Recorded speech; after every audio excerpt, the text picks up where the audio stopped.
Kama yebazibwa abooluganda. Yesu omulungi yebazibwe nnyo. Mbaniriza kawungezi k'olwaleero mu Bible moment. It is late. Naye better late than never. Yesterday was very tight for me.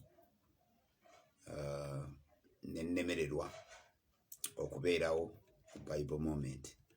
Naye leero tubadde tulina okutambula olw'okuba nti tulina ekkatala eri ekitundu kyekyandikibwa bye tuba tulina okuba nti tumalako. Jovia, you are welcome. God bless you. Fred, you are welcome. Juliet, Julie, you are welcome. Baniriza nnyo mwebale kujja. Babeera mu Kamooli mwenna mbalamusizaako. Mwebale kubeerayo. Yes, Kenneth, you are welcome. Njagala kubebaza all of you. Last week we were talking about changing our background. So I want to thank so much the supporting team, those that support us in prayer, n'abo abatuwagira mu ssaala, n'abo abatuwagira ne ssente. Ya obuweereza ne ssente tebyawukana. Katonda akwewuunyisa. Musa yali wakati mu ddungu. Katonda n'amugamba genda muzimbe mukole eweema mu ddungu, mukole essanduuko y'endagaano. Teyava nabyo ku busozi. Namugamba genda, naye nga bali mu ddungu. Katonda yeewuunyisa ng'obula okumubuuza nti kati Mukama ebyo ŋŋamba okukola tugenda kubijjawa. So naye wakati awo nga bali mu ddungu, Mukama n'amugamba nti lagira abantu abalina emitima emigezigezi baleete zaabu, baleete ffeeza. Bwe batyo ne baleeta ne bazimba weema nga bali mu ddungu, nga buli omu agamba tekisoboka, naye ne bagizimba mu ddungu. So twagala nnyo okunyweza. Wiiki ewedde twali tulaba, it was the other weekend, nga tulaba ekkanisa ey'omu nnyumba yali ekuŋŋaanira mu maka ga Philemon. So njagala kwebaza nnyo team, all of you that pray, all of you that support, all of you that give advice here and there. Yeah, we are tukyali kanisa ya mu nnyumba, naye Mukama nga bw'ali omulamu ajja kutwongerayongerayo kanisa ey'omu nnyumba ng'ate eriva kyo. So tuwa Katonda ekitiibwa ku lwa mwenna abawagidde. Mwebale kuwaayo. Nalabye admini waffe Prosi Najjengo nga alafuubana akubiriza abooluganda bannaye tuweeyo katensi. Naye ng'abooluganda nga tebeenyeenya. Ne mugamba Sister Prosi, abantu abo baleke Mukama akyabakolamu mulimu mpola mpola. Otherwise ekya kateni abakisolovinze era kitundutundu ku kanisa ya tebaagala mboogere mannya, naye bakikutudde mu ddakiika ntono. Ekyo ne kibeera nti kijje mu ddiiro, ne tubeera nti olwo oluyimba banatuulira tuwogera mbu tusonda kateni nga tunaaswala n'okuswala. Naye Mukama n'abeera ng'ekyo twakikozeeko kyawedde. Twebaza nnyo Mukama. Mukama abawe nnyo nnyini ddala omukisa, ayongere okubagabirira, ayongere okugaziya ensalosalo zammwe. Okay. So Diana bw'osiima, ekitiibwa kyonna nkiddiza Katonda. Mukama tumwebaza. Mukama tumuwa ekitiibwa. Mwebale nnyo, mwebalire ddala, mwebale kuyimirira kuwagira. Actually bwe nalabye nga twekulula ku kateni katono mu ntiise, nga mu mutima gwange mulimu nga nabagaye nkooyo okubuulira enjiri nga ntudde, tambula ntudde, n'otuuka mu ofiisi n'otuula, n'otuuka ku kituuti n'otuula. Njagala kati kubuulira nga nyimiridde. So therefore tulina obwetaavu bw'ekituuti.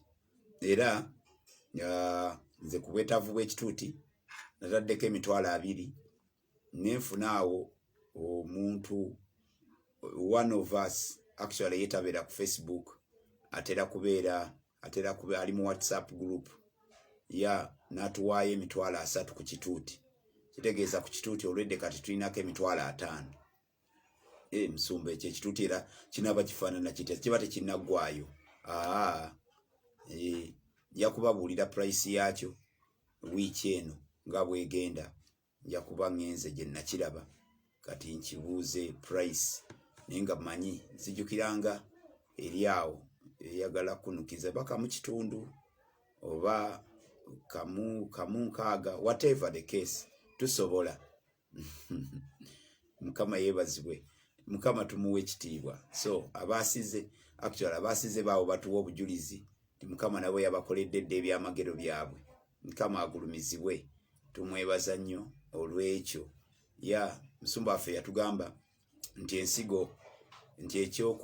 ensigo yokka actually nti ekintu kyokka yakiyita atya kinnemye okufreezinga obulungi naye yagamba nti ebintu byetteeka mu Katonda bye bintu byokka betusigazaawo nti bweba mmere katugeze wafunye ssente n'ozigulamu mmere n'oziryamu enkoko n'oziryamu byonna nti ofunako ebirungo ebiyinza okuzimba omubiri ebisigalawo n'otwala mu kaabuyonjo naye byetteeka mu Katonda tujja bisanga mu bulamu obuddako ate era bireeta Katonda okutuwanirira n'okutulwanira n'okutukolera ebintu ebirala bingi lwaki kubanga ayogera n'agamba njagala abanjagala n'abanyiikira okunnoonya nabo bajja kundaba so olw'okuba ayagala bamwagala ate tumwagaza bikolwa byaffe si bigambo bugambo ab'ebigambo yana n'ekiseera we yatuuka n'abalangira n'agamba abantu abo emitima gyabwe gindi wala banjagaza bigambo naye emitima nga giri wala so kitegeeza ebigambo ebyereere ebitaliiko bikolwa biba bituga okukkiriza Yakobo yagamba okukkiriza okutaliko bikolwa kuba kufu okay naye nga njagala okubeebaza mwena abasobodde ate abatasobodde mmanyi mujja kuyimirira ku Feeza Eddako egenda kubeera yakufuna kituuti Feeza Eddako yakufuna kituuti tufune ekituuti ekirungi nze I prefer tukole bitono naye nga birungi small but good so God bless you so much. I welcome you once again. We thank everyone that has supported towards the changing of our background and when you say it is looking good then we give glory to God. Mukama tumudize ekitiibwa olw'ekyo tugenda ddala ku ddala Mukama ajja tukolera ate era azze nga atukolera olaba atukoledde tukyali nga tuli ku masimu gaffe we are a small group but we are intentional byetukola progressively Katonda ajja kutujjanga mu kitiibwa ng'atutwala mu kitiibwa erinnya lya Mukama liweebwa ekitiibwa so abanayimirira ku Feeza Eddako weteekateeka namba y'essimu nagibawa ya 07060480558 abawulira oluzungu 0706480558 so oba sobola okukozesa MTN 0782715383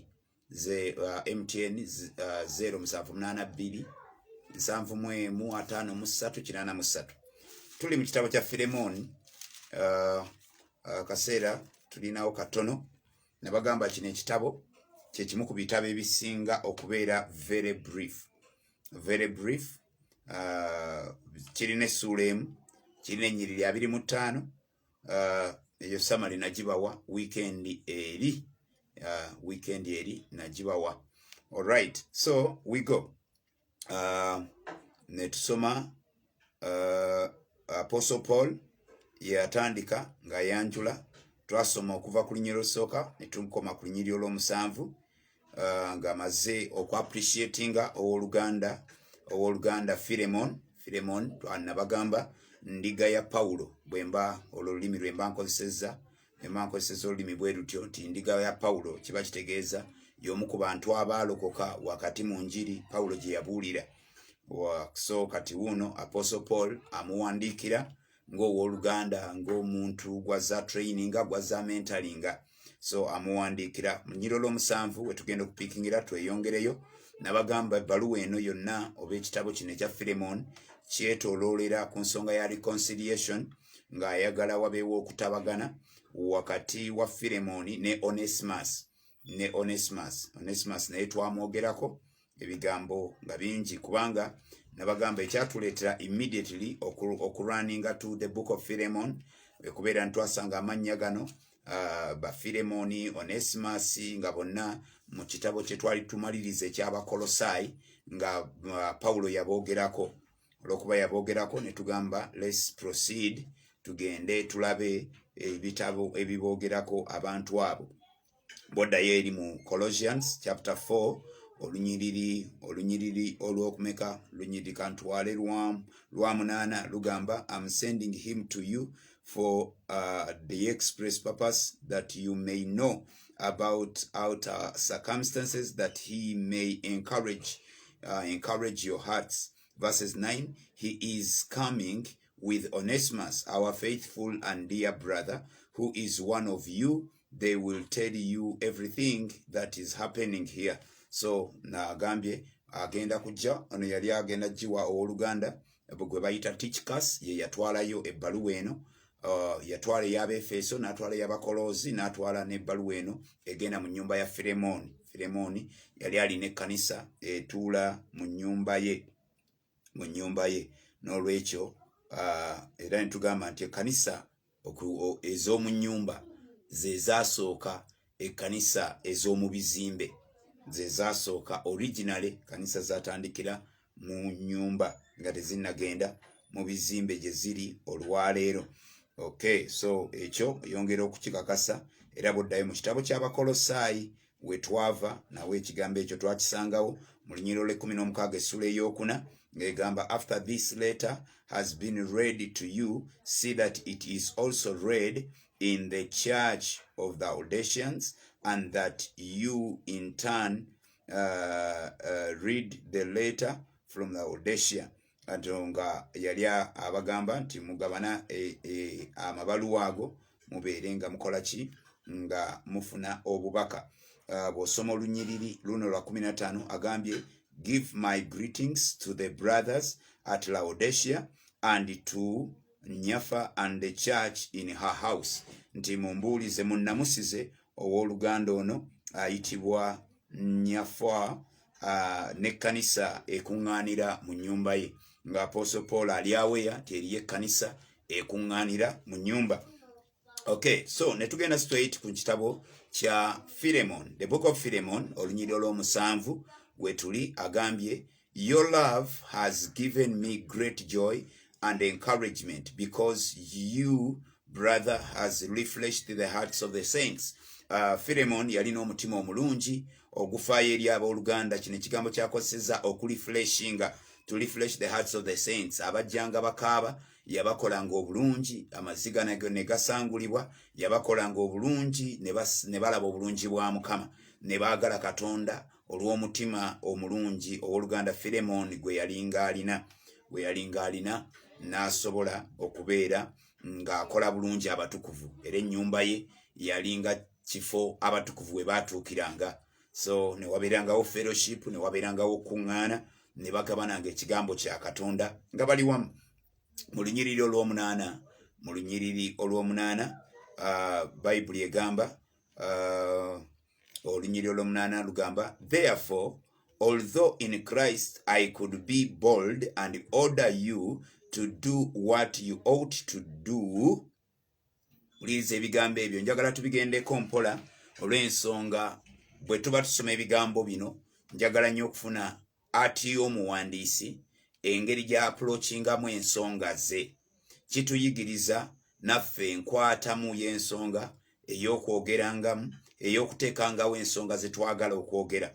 Teebereza kino kyonna okumanya Apostle Paul ye mukama wa Philemon, ye mukama kaŋŋambe bwe nti ye boosi, ŋŋambe nti ye musumba wa Philemon, ye musumba Philemon naye olulimi lwakozesa ate lwa bwetowaze olulimi lwakozesa lwa bukakamu ng'ate gwayogera naye is a subordinate gwayogera naye ali wansiwe naye akozesa olulimi olukakamu akozesa olulimi olutakayuka ng'edde nnyo newankubadde sidda nnyo naye edde nnyo abantu baali balina batandise ababuulizi abamu baali batandise okukozesa obubi ofiisi ey'obutume ng'oli bwasunguwala mukatugeze omusumba n'akambuwala n'asunguwala yafunye ebyamunyiziza n'ajja ayombera ku kituuti ng'abagamba leero najjidde mafuta ga kitume nga kiringanga nti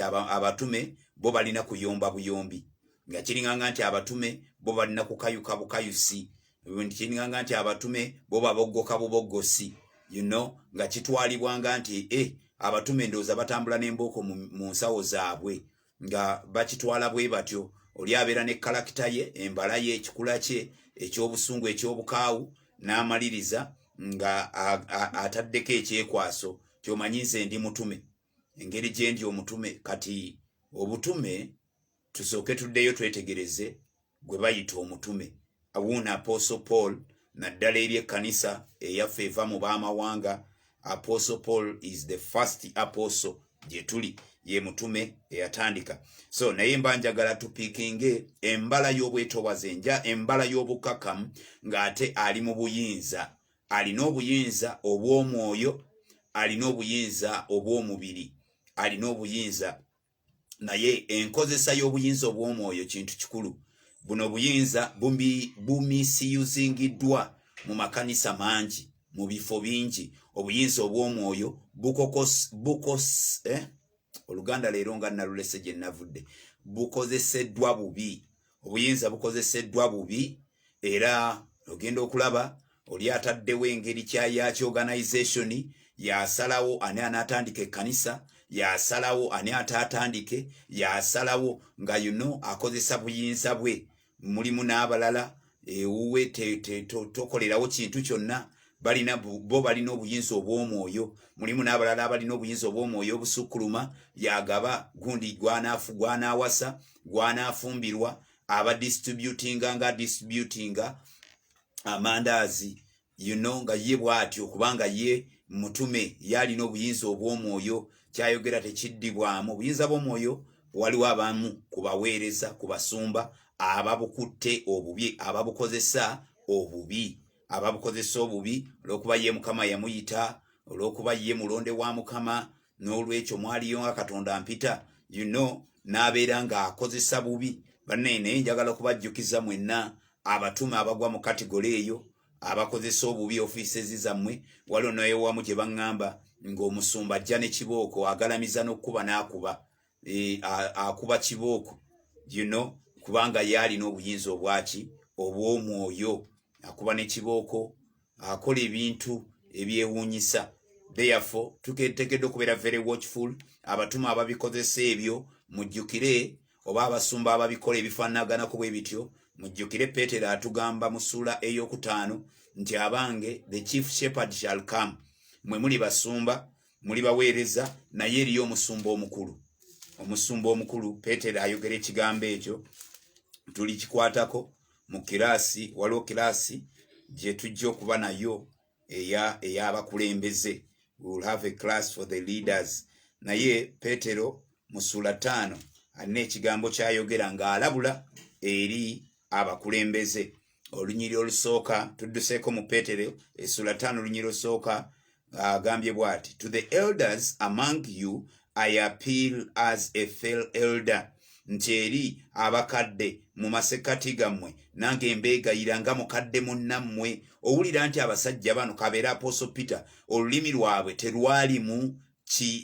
tebwalimu kiduumira temwalimu kozesa bubi lulimi kozesa bubi buyinza laba ono mutume mulamba bwe twogera ku Peetero mukama waffe gwe yalekera ebisumuzo gwe yakomissioninga n'amugamba lunda ng'abaana b'endiga zange bino byonna ebigambo bya commissioning yabimugamba ng'abijja mukama waffe ng'abyewulira n'amatu ge naye bw'atuuka okwogera eri abasumba bw'atuuka okwogera eri abakadde bw'atuuka okwogera eri abaweereza abagamba nange ndi mukadde munnammwe siri wa kitalo teyeintroducinga ng'ali above order from above teyeintroducinga nga ye nti takwatwako naye agamba as a fellow elder I appeal to you, a witness of Christ's suffering and one who also will share in the glory to be revealed. Be shepherds of God's flock. Ngagamba basumba mubeere basumba ab'ekisibo kya Katonda that is under your care. Ekisibo ekyo ekiteereddwa wansi w'obulabirizi bwammwe. Serving as overseer nga mulabirira ekisibo ekyo. Not because you must temukola nti mulimu ogwo ng'abawalirizibwa oba nti mwe muli balangira nti mwazaalibwa muli basumba mwazaalibwa amafuta geego mwazaalibwa omusaayi musumba therefore mwe kwegamba mwalondebwa bulondebwa kwegamba ekyammwe waliwo olumu mwe mubitabula naye ayagala kutugamba nti abange be shepherds of God's flock. No, that is under your care, serving as overseers, not because you must, but because you are willing. There must be willingness, because you are willing, as God wants you to be, not greedy for money, but eager to serve, not lording it over those entrusted to you. Temutika abantu bemukulembera migugu mizito, bemutasobola kukola, temubibatika nga namwe temubikole. Byemutakola temubibatika agambye but being examples to the flock nemubeerenga ekyokulabirako eri ekisibo. Ngenda kutuuka ku lunyiri lwantutte wano olunyiri luno agambye olunyiri lwakuna lwe lwandeese mu ssuula eno ey'okutaano eya Peetero nga tuzeeyo wali nga twogera ku nkozesa ey'obuyinza obw'omwoyo abazadde ab'omwoyo bataata ab'omwoyo bajjajja ab'omwoyo bamaama ab'omwoyo simanyi batulinayo ne basenga ab'omwoyo so kyonna kyekiri naye atugambye bw'ati olunyiri olwokuna agamba and when the chief shepherd ekigambo ekyo kyenjagala when the chief shepherd omusumba omukulu the chief shepherd when the chief shepherd appears, you will receive the crown of glory that will never fade away. Nti abange omusumba omukulu bw'alikola atya bw'alirabika muliweebwa empeera muliweebwa engule etakola atya etayonooneka etakaddiwa etaggwaawo mukole n'obwesimbu mukole ebintu mu bwenkanya bwabyo. Naye waliwo effujjo we liyitirira effujjo we likolebwa ate nga likolebwa abalina obuyinza obw'omwoyo sinze nakuzaala mu mwoyo n'olwekyo bwe mba nze nakwatuza obulokozi olina okumpanga ekimu eky'ekkumi ne bw'ogenda wa nze nkulinako obuyinza obw'omwoyo. Mulekeraawo ebintu by'okutiisatiisa musome Bayibuli mugigoberere nga bweri nga bwegamba mubiggyemu eby'okutiisatiisa bwe kiba nti mujja kusaaga n'okusaaga. Naye wamma nkomyewo mu Filemoni olunyiriri lwa 8 abantu abo mundeke nze nja kubagambako mwe temubagamba bajja kubagamba mubalabye mu kamwa nze gwe batamanyi muleke kamba bagambire basumba bamwe temubibagamba ebyo bajja kubagamba mubalabye mu kamwa bajja kubagamba bajja basomera ennyiriri tokomanga koye yafukibwako amafuta bajja basomera ennyiriri. So nze nja kubagambira wano kambagambire wano abayagala byenjogedde nga mumuwe ennamba yange nga bamanyi okubuuza kati oyo Sakira yaani tekyetaagisa kumanya Sakira yaani kikulu Bayibuli n'ekikulu ye Kristo gwe twakola ki gwe twakkiriza. Therefore agambye therefore although gobera statement mu lunyiriro lw'omunaana therefore although in Christ I could be bold and order you to do what you ought to do. Nti newankubadde mu buyinza nga bwe bumpeebwa Kristo, naalibadde nsobola okukozesa obuvumu, naalibadde nsobola okubeera bold, naalibadde nsobola okwogera obutaluma mu kigambo, naalibadde nsobola okuwa ekiragiro, naalikugambye bugambi nti kola bw'oti ate n'okola. Lwaki? Ku lw'obuyinza obumuweebwa Kristo ng'omutume wa Kristo. Agambye, therefore, although in Christ I could be bold and order you to do what you ought to do. Nti newankubadde nga nnina obusobozi obusobola okulagira obulagizi okukola ky'oteekeddwa okukola. Si kukola ky'ayagala. Bannaye muwulire ebigambo bino. Si kukola Pawulo ky'ayagala. Pawulo tagamba Filemoni okwaniriza okulikonsayiringa oba okukomyawo omulenzi ono gwe bayita Onesimasi. Tayagala. Pawulo tamugamba akikolerwa kwa Pawulo ky'ayagala. Abaweereza awo tuyigawo ki? Tuyigawo okubeera nti obuweereza tetubutambuliza ku interests zaffe, tetubutambuliza ku bwa buntu bwaffe, nze kyenjagala nga nze, naye tubutambuze ku interests za Kristo. Olumu interests za Kristo byayagala, olumu si bye twagala. Naye agambye bw'ati nti naalibadde nkulagira okugwe okusobola okukola nga nkugamba okukola ky'oteekeddwa okukola. Pawulo agamba waliwo ekituufu ekiteekeddwa okukolebwa. Kino kye ngenda okugamba kye kituufu. Ne bwe mbanze Pawulo nze nkikugamba, ne bw'aba musumba mulala yakigamba, kyakugamba kye kituufu. Okay? So, senga tuddayo nga tukoza bituufu. To do what is right. Tukole ekituufu nga tetubitaddemu feeling, ne tubitaddemu nze ekyo kyenjagala, nga tetubitaddemu wano wange, ebitaddemu eno kanisa yange, ebitaddemu zino ndiga zange. Tewali ntalo zimpomera nga ntalo z'abasumba nga balakayanira endiga. Naye bantu mmwe Mukama abasaasira abalabe ng'emisana n'ekiro. Endiga mwazijjawa. Okay. Bible egambye olunyiro lw'omwenda kandugatte wamu nduleete lumu bonna. Agambye, therefore, although in Christ I could be bold and order you to do what you ought to do, yet I appeal to you on the basis of love. On the basis of love, yet I appeal to you. Nti naye nkwegayirira, nga n'okwegayirira kwange kusinziira mu kwagala, neesigamye ku kinyusi kye bayita okwagala. Mwe nkwegayiririra. Ebyokukozesa obuyinza mbitadde ebbali, ebyokukozesa spiritual authority mbitadde ebbali, naye nkwegayirira. I appeal to you on the basis of love. On the basis of love. Omusingi kwagala. Okwagala. Bakolinso yannyonnyola kye bayita love. Okwagala okugumiikiriza byonna. Okwagala okubikka ku nsobi ennyingi. Okwagala okutanoonya byakwo. Okwagala okwo okugumiikiriza. Okwagala okwo. On the basis of love. I then, as Paul, an old man, and now also a prisoner of Christ Jesus. Tinga Paulo omusajja omukadde.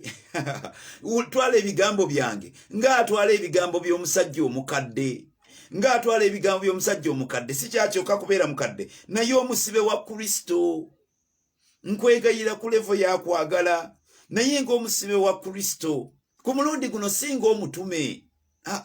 Singa omutume, but in love. In love. Twala ebigambo bino nga atwala ebigambo by'omusajja ow'envi, ng'ebigambo by'omusajja omukadde omukulu mu myaka. Olunyiriro oluddako lwa 10 lugamba, I appeal to you for my son Onesimus. Nkwegayirira ku lwa mutabani wange Onesimus. Wulira bwamupozesinga. Onesimus gwayogerako. Onesimus yali mubbi. Onesimus gwayogerako n'okusanga Pawulo mu Luumi era bwali bubbi era be bwamukwasa ne bumusinya ne muyingiza mu kkomera. Pawulo bwasinkanayo Pawulo Apostle Paul gyamubuulirira enjiri excuse me, Apostle Paul gye yamubuulirira enjiri n'alokoka. Naye wulira ennyanjula gy'amwanjula nti nkwegayirira ku lwa mutabani wange, for the sake of my son Onesimus. Kati tebereza ebigambo bya Pawulo byateeka Filemoni mu mbeera enzibu, mu katu oba mu kakunizo. Lwaki? Kubanga Pawulo bw'amala okugamba nti nze ndi kitaawo mu mwoyo, naye nkwegayirira kino, nkwegayirira kati ono gwe nkwanjulira mutabani wange, mutabani wange. Wekugamba bw'obeera Filemoni oyinza okwebuuza, naye Pawulo amanyi kyayogerako. Amanyi nti owooluganda oyo yasitula ekibbo ky'ebiweebwayo ng'ate twali mu mwezi gwa kusaba na kusiiba. Twali tugumalako ekiweebwayo abantu bonna kye bakuŋŋaanya, owooluganda kye yadduka nakyo, ng'abantu bamenyeka nnyo emitima, ng'abantu banyiiga nnyo. Uno Apostle Paul amwanjulanga mutabani we, amwanjulanga omwana we. I appeal to you for my son Onesimus, who became my son while I was in chains. Yafuuka mutabani wange ng'andi luddawa, ng'andi mu njegere, ng'andi mu kkomera. Gye yafuukira mutabani wange, kitegeeza ne Onesimus baamukwata ku mulundi guno nga tebamukwatidde bye yabba wa Filemoni, ng'alina ebirala byabbye mu Luumi, ne bamukwata ne bamusuula mu kkomera. Gy'asisinkana Pawulo n'amubuulira enjiri. Pawulo wuno amwanjula nga mutabani we. Ennaku mu biro bye tulimu si kyangu nnyo. Basumba si bangi, tulinawoko, naye si bangi. Olwaleero abasobola okiyisa mu kamwa n'abaako omuweereza gw'ayanjula n'agamba oyo mutabani wange. Olwo nno omuntu, kubanga okwanjula omuntu nga mutabani wo, oba omuwadde identite yo, gw'oyita mutabani wo, kitegeeza kyoli kyali. Kitegeeza wabaako ekyokumunenya tukinenya ku ggwe. Olumu ngenda nempulira abooluganda olumu nga bagamba naye musumba gundi naye avuma nnyo. N'obuuza ani yamulera, ani yamusumba? Mmwe kati abataawulira ku kitaawe ng'avuma muwulira omwana avuma nnyo, naye abaabeerawo okwo mu biro nga kitaawe akyali mu mafuta agavuma agajerega agalengezza, tusobola okugamba ti omwana yayonka buyonsi kitaawe n'amuyonka bulungi. N'amuyonka bulungi, n'amutwala byonna, empisa ze, embala ye. So Apostle okugamba nti ono mutabani wange, amuwadde identity, amutadde mu kifo kye,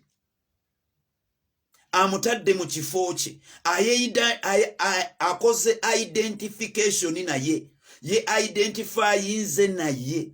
He is my son, he is my son. Naye gwe okugamba obugambi nti oyo wa Luganda tukuŋŋaana naye ng'abooluganda ab'omulembe guno tebanjulikika nabo. Naye tuyigire ku Apostle Paul. Ayanjudde n'agamba he is my son, he became my son while I was in chains. Olunyiriro 11 n'atugamba formerly he was useless to you. Nti bwe tukonsidalinga ebyemabega, bwe tuba tutunuulidde ebyemabega, eri nga tannalokoka teyali wa mugaso gy'oli, nga tannamanya Kristo teyali wa mugaso gy'oli, ng'era ffenna bwe tutaali ba mugaso nga tetunnamanya Kristo. Kristo yatufudde ab'omugaso. Kati nze mmwe naali basanzeewa. Sinsiyale senga mbanzizeeyo eri mu kayinja weewaffe gye nazaalibwa, naali basanzeewa mu byalo ebirina amannya agatali komoni. Nti ovaawa, ekyalo kyewaffe bakiyita Kitebe, mu Kirondo.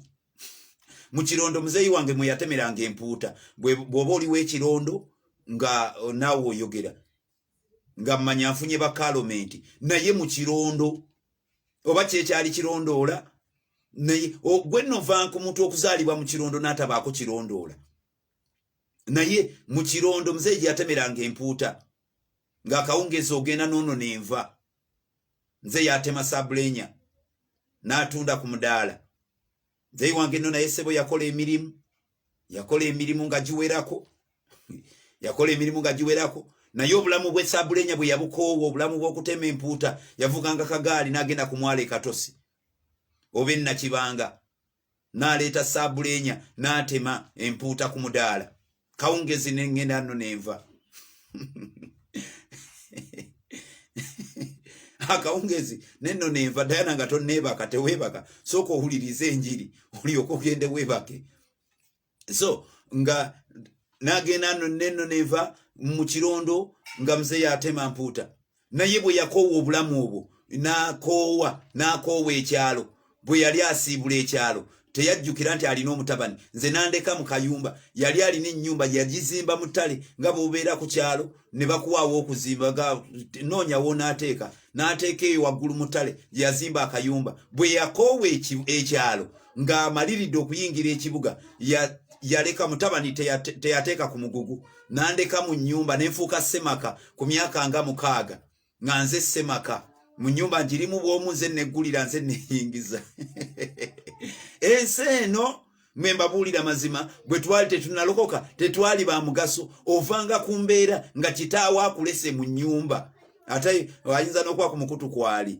naye nga kitaawo akulese mu nnyumba muzeeyi yali yazimba ennyumba ya ttaka zino ezaabeerangamu omuti ogwa wakati empaji wakati ogwo omulabba webeeramu omulabba oguwanirira akasolya nga si ya ssubi yali ya bbaati naye nga ya ttaka yalimu ebisenge 4 nnyumba muzeeyi gye yasooka okuzimba naye yakoowa yatuuka ekiseera n'akoowa ekyalo n'amalirira okuyingira ekibuga n'asimbula ayingira ekibuga mu kuyingira ekibuga mutabani we omubereberye mutabani we omukulu yaleka eyo n'agamba lekooti n'ayingira ekibuga tatwalirako migugu tali kumpeekera n'aleka eyo so kino kyagambye nti Apostle Paul agambye formerly he was useless to you amazima go gali nti bwe twali tetunaloka tetwali na makulu kati nze naliyogedde ntya n'abali mu mawanga mwe muli Norway abalala muli Abu Dhabi abalala muli China abalala bubo muli mu America abalala muli mu UK muli mu mawanga gye twegomba okugenda muli mu nnyonyi ze twegomba okulinnya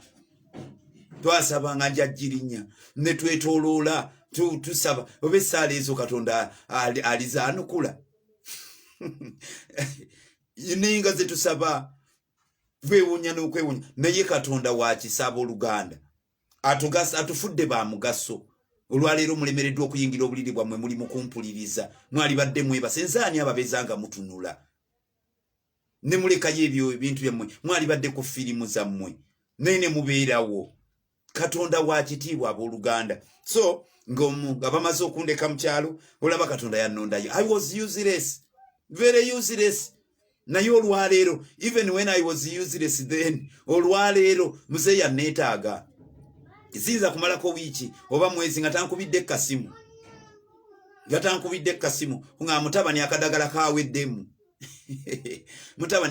kaweddemu mutabani enkuba leero etonnya amazzi gano ge wateekawo ge tuba tukola kitutundako enkuba bw'etonnya situnda kati n'olwekyo ekyokulya tewali notetenkanya I was useless. I was very useless. But now I'm useful to him.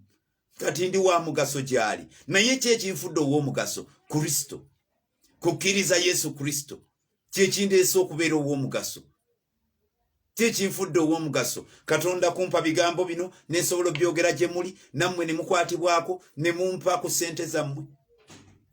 Nemuwa ekimu eky'ekkumi nga muwaki teri awa kimu kya 10 ng'awasakira awa kiri munze waliwo ekintu Katonda oba kifaananyi Katonda kyateeka mu muntu nga kibuleesinga abantu ekyo kibawa omukisa ekyo ekintu abantu kye batoolera ssente zaabwe ekyo ekintu ekyo kye kisumuluza abantu ensawo ne bagamba musumba genda oli olusaniya nange ku lusaniya sirulya nzeka nga muzeeyi kwata gulamu akadagala nagenda agula akadagala na obulamu ne bweyongerayo bulamu ne bweyongerayo. So njagadde nnyo ekigambo kino. Formerly he was useless to you, but now he has become useful both to you and to me. Kati afuuse wa mugaso gy'oli ate era neddwa n'eri nze nkubuulira mazima w'Oluganda. Bwe baba ng'omusajja gwe baaleka mu ttale mu nnyumba ey'ettaka ne bandekamu nga ndi Ssemaka ku myaka 6 ng'olwaleero nga saafiiramu ensolo tezandiiramu ng'olwaleero wendi Katonda ajja kuyamba. Katonda ajja kuyamba ne bwe naba sikuwadde lunyiriri lwonna. Katonda ajja kuyamba. Nze nkubuulira mazima. Sigala ng'omwekutteko bitabanko ne bifaanane bitya. Katonda wa kisa ajja kukola ebyekisa mu bulamu bwo. Ajja kuyimusa. Ajja kutuusa w'otalowoozangako. Nga tokirowoozangako. Katonda byakola akola ebyewuunyisa. Mbabuulira mazima. Togwamu maanyi, sigala ng'onywedde mu Katonda. Ekiseera kyangu okubeera useless eri abantu. Nga tebalaba makulu go, tebalaba mugaso go, bakulabanga ekizibu, bakulabanga omutawaana, bakulabanga a problem. Nga though they are just bearing you, they are only tolerating you. Bakugumiikiriza bugumiikiriza. Naye Katonda yeewuunyisa. Yeewuunyisa, sijjukira na kujjukira. Olwaleero n'akayumba ke bandekamu n'okamenyawo baakamenyawo. Tekakyaliwo. Eyandaba nga siri wa mugaso, eyandeka mu ttale, olwaleero andaba nga ndi wa mugaso. Nze nkubuulire, muggwe mulimu ekintu, muggwe mulimu omukisa, muggwe mulimu omugaso. Katonda oyo eyakukwata n'akulinnyisa ennyonyi, eyakutwala n'akuteeka ku levo. Olwaleero ne bw'oba ofuna 80,000 osinga abaddiguli ewaffe Kampala. Sivumirira basoma, baana tubaweerera basome. Naye waffe Kampala, Uganda Kampala, omwana okufuna okubeera nga aninga 80,000 ateekeddwa okubanga wa ddiguli. Naye bw'aba atandika mutandisi batandikira ku 2-3 nga si musomesa wa primary, owa primary ne 10 bagimusasula. So akasente kofuna katwale nti mukisa munene Katonda gwakuwadde, mukakozese bulungi. Simanyi lwaki njogedde ku ebintu bya sente. Nina obulumi Oluganda abadde ng'eyo ng'akola sente ze yazeesigisa mukwano gwe kati yatuuso zimusaba nga mukwano gwe atandika amunyumiza ebigambo ebitakwatagana, awanvuye emboozi. Naye nsabye Katonda ow'ekisa, oyo Katonda alaba mu kyama, oyo Katonda eyayogera n'agamba nti omukozi agwana empeera ye, akwate ku mutima gw'Oluganda oyo, akomyewo sente ezo. Sente omuntu zaakoledde mu bugubi, zaakoledde wakati mu bivumo, zaakoledde wakati mu buyinike, zaakoledde wakati abamu kumwe babasuza n'enjala, abamu kumwe n'emmere mu banzibe. Sisekanga abasekerera, naye bisesanga ate Katonda bw'alimala okukyusa olugero oli bw'atuka n'oseka. Just tebereza ng'olina awantu w'okola, ow'Oluganda omukolera n'omukolera buli kintu, naye nga n'okkuwa emmere ng'olina kusooba ogibbe ng'ate gwe wagifumbi. Abantu balina emitima egyafuuka agatima. Naye Katonda wa kisa, Bayibuli etugambye nti formerly he was useless to you, but now he has become useful both to you and to me. Naye senga tuba bakwebuuza nti senga tuba bakwebuuza kituufu munnaye Esther siseka naye waliwo olumu ennaku bweyitirira obwatuka n'oseka nogaana kati sitaani ategeera bulungi. Naye Katonda ajja kukola ebyekisa, ajja kugabirira, ajja kuyamba, ajja kulokola, ajja kutaasa, ajja kutereeza embeera. Mbadde njagala kubagamba kigambo kino nti ow'Oluganda ono teyali wa mugaso, naye kati bamugamba nti kati wa mugaso. Kyekimufudde ow'omugaso, ekimufudde ow'omugaso si kirala. Ekimufudde ow'omugaso kwe kuba nti yafuna Kristo amukubye ripeeya. Oluganda yayimba n'agamba akuba alipeeya abakadde bange, akuba alipeya kayimba akobani akayimba naye bannaye bwe mulingulira ebyuma nja kuyimba mbabuulira mazima nja kuyimba nze gwe mulaba naye Yesu akuba alipeya abooluganda akuba alipeya Onesimus eyafuluma mu nnyumba ya Filemoni ng'omubbi eyafuluma nga bagamba uyo n'ateekako kakokola tondeka nnyuma wuuno bwe yamala okufuna Kristo kati addayo ewa Filemoni mu kitiibwa kirala mu kitiibwa kyaddirayo amwanjula bamuyita Apostle Paul amwanjula atya amwanjula nga mutabani we amwanjula nga omwagalwa ku mulundi guno alina backup alina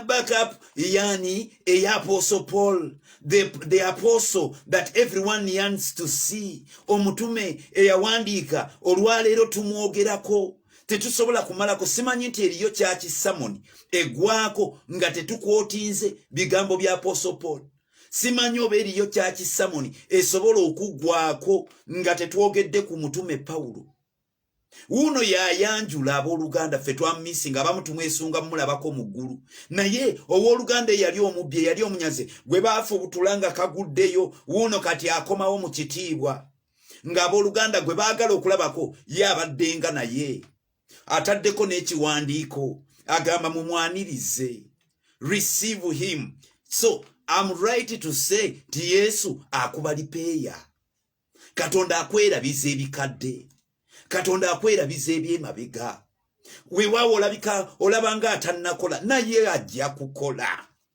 sikugamba nga akuzaamu maanyi naye nkugamba lwakuba ekyo kyemmanyi ti ne bwonsuliko omutwe bwoti era nja kuvaayo nkugambe Katonda ajja kola kubanga mulabyeko ng'akola waliwo ebitutiisa ne tuwulira ne gatuyitamu ne bitweraliikiriza naye Katonda agolokoka n'akola Katonda agolokoka n'ayamba Katonda agolokoka n'akwerabiza ennaku n'akwerabiza obubalagaze n'akwerabiza so omusajja wuuno Katonda amukomyeko afunye Yesu ku mulundi guno bamwanjula nga Apostle Paul yamwanjula omutume yamwanjula nannyini kutandika makanisa yamwanjula ani ayinza omugaana ani ayinza omurejectinga naye kiki kukkiriza Yesu Kristo kasita yafuna Kristo ebyemabega ekyandikibwa je ne kimutuukirirako ekigamba bwe tubeera mu Kristo Yesu kyeriva tubeera ekitonde ekijja Bakolinse 2:5-17 mu Kristo Yesu mutubeera kitonde kijja ebikadde nga bikoze bitya nga bigenze banenyiriri bo bazirabako nga zaabuliwo nezitukira mu bulamu bwabwe in Christ Jesus we become a new creation kandufune luluno 5:17 Bakolinse 2 oba Bakolinse 2 oba ekisooka naye kirabika kyakubiri kyawuna agambye therefore if anyone is in Christ he is a new creation the old has gone the new has come ebikadde nga bikoze bitya nga bigenze ekipya nga kizze Filemoni yafuna obulamu obulala obulamu bw'obubbi bwagenda obulamu bwa wuyo mu mukwate bugenze kati akomawo ku level ndala lwaki yafuna Kristo abantu bakayanye dda baagala kwebaka kituufu nange njagala kubata mwebake naye katumalirize tuwunzike n'olunyiri luno ebisigadde tunapiikinga Saturday jja we will pick it from there on Saturday tumalirize na lwakumeka natandika olw'12 no okay kantanze n'olw'12 tuleme koma mu kkubo lugambye bwe luti I am sending him who is my very heart back sentence njisomye bubi egambye bweti I am sending him who is my very heart my God gwe nze nkusabidde Katonda abeeko ekifo mwakwanjula ng'ennyanjula gy'akwanjula eziyiza eremesa na buli yenna eyali kulijekitinze ng'ennyanjula Katonda gy'akwanjudde ng'akutaddeko ranks kubanga buliriza agambye I am sending him who is my very heart back to you. Nti sebo Philemon, Onesimus mutuma gyoli, mukomyawo gyoli, mukuweereza. Ono gwe nkuweereza si mutabani wange kyekyoka, naye gwe nkuweereza ye mutima gwange. Ebyo ebigambo balavasi be babyogera. Njala Sakira nze muyita sweet. Abalala simanyi bamwe mubayita mutya. I don't know. Nze muyita sweet. So agambye bwati, I am sending him who is my very heart. Mbono gwe mbatumira gwe mutima gwange. Gwe mutima gwange. Kati ekibuuzo abooluganda tupozinga awo wennyina no kiwunzikira. Ekibuuzo ekiri wano, bw'oba gwe Philemoni mbuulira, oyinza okufuna w'otandikira okurijectinga Onesimus on the basis of annoyance, nga weesigame ku kubeera yakunyiiza nnyo, yakubba nnyo. Okay, Diana agambye owamuyita baby love. Okay, baby love bwakusaba amabeere ng'omuwanga ayonka kubanga gw'omuyita baby. Baby baba yonsa. Omuyita baby, beri n'aligwako n'amalamu aga baby, tokayana. Tokayana. Gwa muwadde erya baby, baby baba yonka. Kati gw'omukomako n'omugamba baby tukyalinayo omulala w'okuyonsa. Okay, so agambye I am sending him who is my very heart. Tewabaawo basis. Tewabaawo otandikira kugamba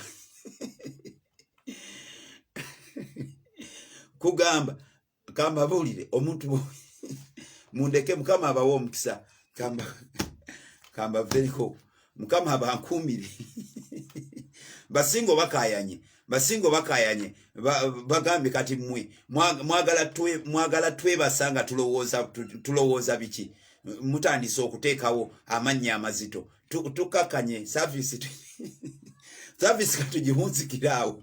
Mukama abanjagalire, mukama abawe nnyo nnyini ddala omukisa. Yeah, may God richly bless you. Have a very powerful night. May you have the joy of the Lord. I welcome you tomorrow morning. Tujja kubeera ku prayer watch. Mwongere okusabira ensonga. Yeah, we need a pulpit. Twetaaga ekituuti. Ndekerawo okutuula mbulire nga nyimiridde. God bless you so much. Mwebale kubeerawo, mwebale kusparinga data, mwebale obuteekanya nga ate mwabadde mu services wherever you've been. Yeah, may God richly bless you. Mbagala nnyo mu Mukama waffe. Yeah, by the way, mbagala nnyo. Era munkola bulungi ne bwembeera nga nina ebyankyankalanyiza bwe njogerako nammwe ntereera. God bless you so much. Mukama abanjagalire, mukama abagabirire financially, tugule ekituuti, tujagula ekituuti ekirungi. Mukama abampeere nnyo nnyini ddala omukisa mu Kristo Yesu. Amen. Amen. God bless you.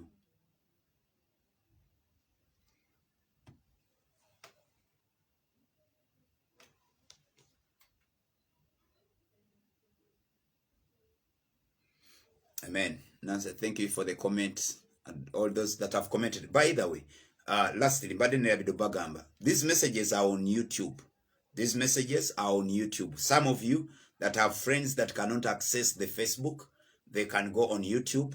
They type in Prayer Watch. They will be able to find them.